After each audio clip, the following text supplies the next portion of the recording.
আসসালামু আলাইকুম। নীলা লাইফস্টাইল কাছে দূরে যে যেখান থেকে দেখছেন আশা করছি সবাই ভালো আছেন। আলহামদুলিল্লাহ আমরাও ভালো আছি। আমি নীলা ইতালি থেকে বলছি। আর প্রতিদিনের মতোই আজকেও একটা নতুন ভিডিও নিয়ে হাজির হয়ে গেছি। আর আজকের ভিডিওটা আমি ইতালির ছোট্ট একটা পাহাড়ি গ্রাম থেকেই শুরু করছি। এই যে দেখেন সকালটা হয় আমাদের পাহাড় দেখে, পাহাড় পর্বত দেখে, আল্লাহর অপূর্ব সৃষ্টি দেখে। তো ভালোই লাগে, খারাপ লাগে না। রোদ উঠলে তো আরো বেশি ভালো লাগে। আলহামদুলিল্লাহ অনেকই ভালো লাগছে। তো কি আর করব, সকালে উঠেছি এখন নাস্তা-টাস্তা করা হয়েছে হালকা পাতলা। তো আব্দুল্লাহ খেতে চাচ্ছিল না, আমারও খেতে তেমন ভালো লাগছে না। তো ওর জন্য যে নাস্তাটা নিয়েছিলাম অত খাইনি, তারপর আমি একটু খেলাম। তো যাই হোক আলহামদুলিল্লাহ যাই খেয়েছি। সকালে তো তেমন বেশি খেতে আর কি খাওয়া যায় না। তো এই যে দেখছিলাম একটু ফ্রেশ ভালো লাগছিল, কিন্তু দাঁড়ানো যাচ্ছিল না, এত ঠান্ডা। আমার ছেলে এই যে আমার সাথে সাথে আসছে। তো সকালে কিছু কাজ থাকে, ওইটা আমি এখন সকাল সকালে সেরে নেব, নয়তো একদম রান্না করার আগেই সেরে নেব, নয়তো ভালো লাগবে না। আর পরে হয়তো দেখা যায় যে লেট হয়ে যায়, তাড়াতাড়ি করতে চাইলে ওইটা করা হয় না। তো এই যে এখন আমি দেখেন বিছানাটা চাদরটা উঠিয়ে নিয়েছি, উঠিয়ে নিয়ে এখন যে বেড কভারটা এখন ভালো করে একটু সুন্দর করে ঝেড়ে টেড়ে তারপরে চাদরগুলো বিছিয়ে নিলাম। তারপর বালিশের কভারগুলি খুলে সেটাও আমি যে এখন বালিশের কভারগুলো চেঞ্জ করে নিয়েছি। তারপরে সেই সাথে আমি ঘরটাও কিন্তু ক্লিন করে নিয়েছি, তো ওইগুলো দেখানো সম্ভব হয়নি। আর এই যে এখানে দেখতেই পাচ্ছেন আমি ভেন্ডিগুলো ধুয়ে নিচ্ছি। একটা আপু আমাকে কমেন্টস করেছেন যে আমি নাকি ভালো করে মাছ না ধুয়ে ভেজে রান্না করি, এটা কি সম্ভব? আর ভিডিওতে কি সব কিছু দেখানো সম্ভব বলেন আপু? আর দেখা যাচ্ছে আমি রাতেই বেশিরভাগ নামিয়ে রাখি মাছটা। নামানোর পরে সকালে দেখা যায় একদম বরফটা ছেড়ে দেয়। ছেড়ে দেওয়ার পরে যে আর কি একটা ময়শ্চারাইজার থাকে, ওটা রক্ত না, রক্ত তারপরে যেটাই হোক বরফ। তো যাই হোক এখন কথা হচ্ছে হলো আমি মাছ ধুই না না ধুই আপনি কিভাবে বুঝলেন? আমি তো যেগুলা যেমন নষ্ট যেই মাছ থেকে পানিটা বের হয় ধুইলে ওইটা তো আমি শেয়ার করি না। কারণ ওইটা আমার কাছে দেখতে ভালো লাগে না। ওইটা আমি সেজন্য যেটা আমার কাছে ভালো না লাগে সেটা তো আরেকজনের কাছেও ভালো লাগবে না। সেজন্য আমি ওইটা শেয়ার করি না। তো আপু বলতেছেন যে আমি তো মাছ ভালো করে না ধুইয়াই ভাইজা রান্না করি। এটা কোনো কথা হইলো? বলেন তো? রাত্রে মাছ ভিজায় রাখি, অনেক সময় দেখা যায় ছুইটা যায় তাড়াতাড়ি, তখন আমি লবণ দিয়ে রাখি পানিতে। নয়তো অনেক সময় দেখা যায় সকালে নাস্তা করার আগে পানিটা ফালাইয়া আরেকবার ভালো পানিতে ধুইয়া লবণ দিয়া রাখি। নয়তো মাঝে মাঝে লবণ যেই মাছে যেটা দিতে হয় আর কি, যেমন ইলিশ মাছে তো আর লেবু দিতে হইব না, না একটু লবণ দিয়ে হালকা ধুয়া নিই। আর অন্য সব মাছ যেগুলো বেশি ফ্রোজেন থাকে বা অনেক গন্ধটা একটু অন্যরকম থাকে, ওইগুলাতে যেমন লবণটা বেশি করে দিয়ে আর একটু লেবু দিয়া কতক্ষণ রাখি, রাখার পরে আর এখানে তো হরদম কলে গরম পানি থাকেই, ওইগুলা দিয়ে ধুয়া নেই। তো কমেন্টস করার আগে ভালো করে বুইঝা শুইনা তারপরে কমেন্টসটা করবেন, বুঝছেন? আর সম্পূর্ণ ভিডিও দেইখা। আর অনেক ক্ষেত্রে দেখা যায় ভিডিও সম্পূর্ণ দেখলেও তো ওইটা পাইবেন না। কারণ ওইগুলো আমি শেয়ার করি না। সব কিছু শেয়ার করলে দেখা যায় অনেক লং হইয়া যাইব, বা যতবার মাছ ধুই তত ওইটা দেখানোর কিছু নাই। এতবার দেখানোর তো কিছু নাই না? ৫ বার ৪ বার ধুমো, ওইটা কি দেখানোর মতো কিছু আছে? তো যেটা শর্টকাটের উপরে মাছটা আমি ধুই, ওইটাই আপনাদের সাথে শেয়ার করি। সম্পূর্ণটা কি শেয়ার করি? আর কোন আর কি কিভাবে দেইখা কিভাবে কমেন্টস করছেন আপনিই জানেন। আর আমার আর কি কাজে ভুল ধরবেন না দেইখা, এটা তো আর ঠিক না, তাই না? আর এই যে সেজন্য আজকে দেখলেনই তো এই যে দেখেন ভেন্ডি ভাজি করব, সেজন্য ভালো করে ধুয়ে তারপরে কাটলাম। না আপনাদের সাথে শেয়ার করছি এইজন্য সম্পূর্ণ শুরু থেকে ভেন্ডি ধোয়া থেকেই শুরু করেছি। তো দেখেন করতে গেলে অনেক লং হয়ে যায় ভিডিওটা, কাইটটা কুইটা দরকার কি আমার? আর ওইগুলো আমার চোখেও ভালো লাগে না দেখতে, যে প্যাকেট থেকে বের করি পানিটা জমা থাকে, বা রক্ত আর কি মাছ কিরকম দেখা যায়, বা ঘোলা পানি, ওইগুলো আমি শেয়ার করি না। আমি ভালো থেকেই শেয়ার করি, যেটা আমার কাছে ভালো লাগে আমি ওইটাই শেয়ার করি, ঠিক আছে? আমি ভালো করে ধুই না না ধুই সেটা আপনি আমার কাছে না আসলে বুঝতে পারবেন, কাছ থেকে না দেখলে বলেন? আর সম্পূর্ণটাও তো আমি কাছ থেকে দেখবেন সেটাও সম্ভব না, আর সম্পূর্ণটা তো আপনাকে আমি দেখাইও না। তাহলে সেটা কিভাবে বুঝবেন?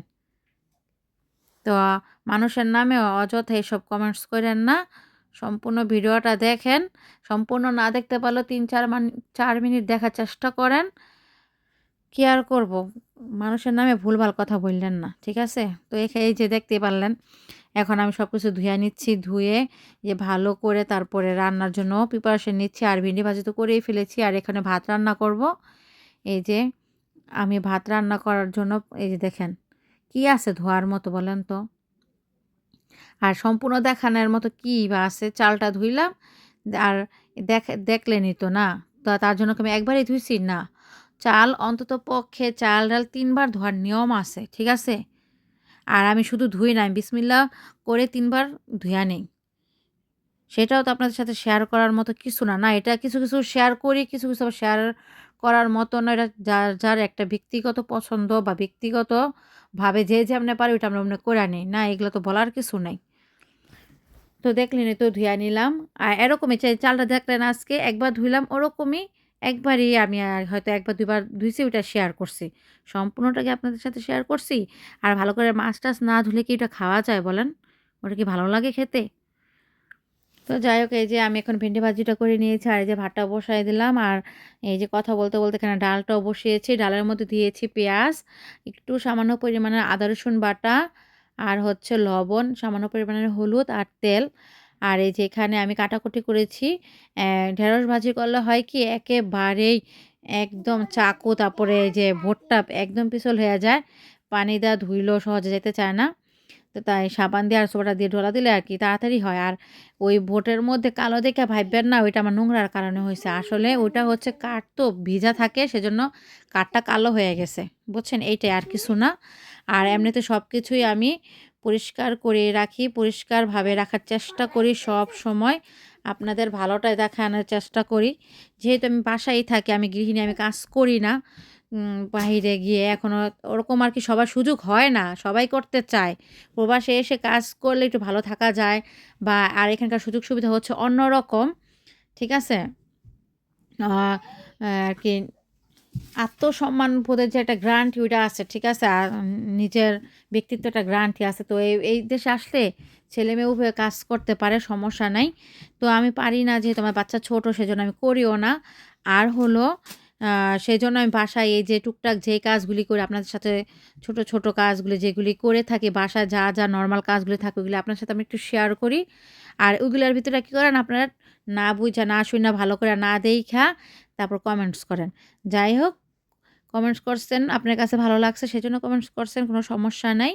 তো পরবর্তীতে একটু দেইখা শুইনা আপামনি আপনি আরকি দেখেন পরবর্তীর ভিডিওগুলা কিভাবে কি করি বা এমন হইতে পারে আপনি বোঝেন নাই। হয়তো আমি আগে এটা প্রসেসিং করে রাখি। আর আমি সবসময় প্রায় ভিডিওতেই বলি, আমি যেহেতু ছোট বাচ্চা আছে আমি আগে কিছু কাজ কাটাকুটির কাজও করে রাখি বা ধোয়া পাকলার কাজও আমি যেগুলো বেশি ভারী হয়ে থাকে ওগুলো আমি করে রাখি। যেমন অ্যা মাছ আমরা যেহেতু কাটায় আনি, ইলিশ মাছ, তারপর রুই মাছ এগুলোর সাথে আইস থাকে ওইগুলা যেমন রাত্রে ছুটায় রাখি। যদি আগে ভিজায় রাখতে পারি বা আ ভিজানোর ১০-৫ মিনিট পরও ওগুলা উঠানো যায়। কারণ মাছটা শক্ত থাকে তো ফ্রিজিং থাকে।